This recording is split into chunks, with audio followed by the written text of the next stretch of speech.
apike kupu. Tapi grahe tonen.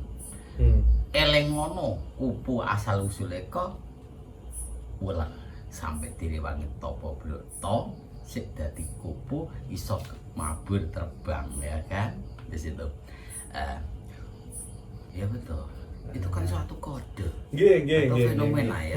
Seperti orang qanaah menerima apa adanya. Menerima tanpa kerja tetap kere kan. Masih bekerja disertai dengan qanaah menerima ya. Bersyukur, tapi harus berikhtiar berdoa di situ lah kan. Jangan dume wah ana kupu ape ana rezeki terus tengok duduk manis bisa kelaparan kamu kan di situ.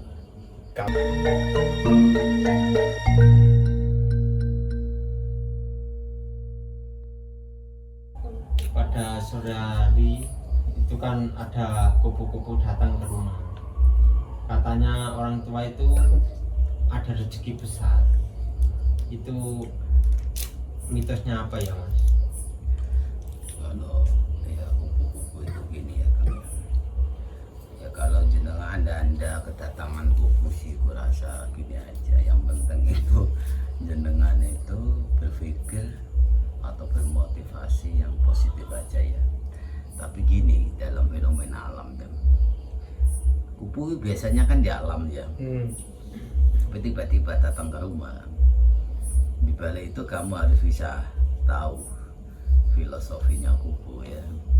Dalam arti kupu itu kan asal usulnya dari apa? Dari ular ya. Ular itu bareng ular terus. Tadi kepompong. Setelah kepompong jadi kupu. Itulah menggambarkan suatu kehidupan kita. Ya. Jadi ojo dumeh kue nyawang kebiare kupu, apike kupu. Tapi grahe tonen. Eleng ngono kupu asal usule kok ular sampai direwangi topo bloto sik dadi kupu iso mabur terbang ya kan di situ. Itu kamu harus bisa menyiasati Kang gitu. Nggih. Lebih ke kita itu harus melihat prosesnya gitu. Ya. Bukan karena kupunya masuk ini semacam gini. Kupu masuk itu kita disuruh atau pangeleng gitu. Pangeleng bahwa proses terjadi kupu-kupu itu gimana, dan itu disuruh untuk mengaitkan pada kehidupan kita gitu ya. Itu juga fenomena bahwa kupu yang datang ini itu kupu besar ya, kupu gajah katakanlah ya kan tadi. Itu ada yang mengatakan bahwa ada yang sesuatu yang terjadi, hal-hal yang negatif. Ada juga yang mengatakan datangnya rezeki.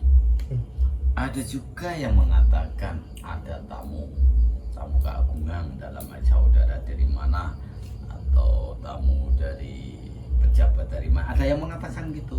Tapi saran saya berpikirlah yang positif aja. Tidak usah yang hal-hal yang negatif, jangan was-was.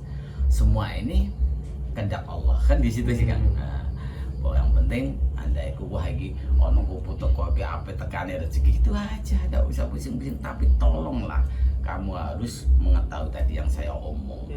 Pelajarilah si kupu itu. Jangan cuma menonton kamu, aduhai kupu bagusnya seperti itu ya. Itulah kehidupan kita itu seperti kupu itu. Kalau ingin mau terbang ke angkasa ya harus bisa jadi kupu di situ kan. Jadi alangkah baiknya seperti ini ya Mas. Ada kupu datang. Ya. Orang kan berpikir bahwa aku mau rezeki gede ini. Akhirnya dia itu nggak bekerja lah, aku mau rezeki wes kan gitu. Hanya sebatas itu kan.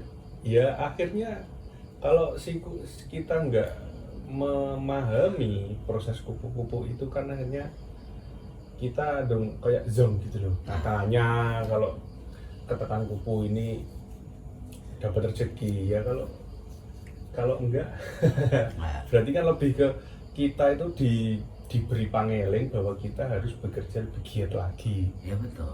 Itu kan suatu kode Nggih, atau nggih, fenomena nggih. ya. Seperti orang qanaah menerima apa adanya. Menerima tanpa kerja tetap kere kan. Harus bekerja disertai dengan qanaah, menerima ya. Bersyukur, tapi harus berikhtiar, berdoa di situlah kan. Jangan dume wah ana kupu ape ana rezeki terus temu duduk manis Nggih. bisa kelaparan kamu kan di situ. Kalau kita tidak melakukan sesuatu akhirnya menjadi mitos. Betul. Oh, Nah, di iya. situ.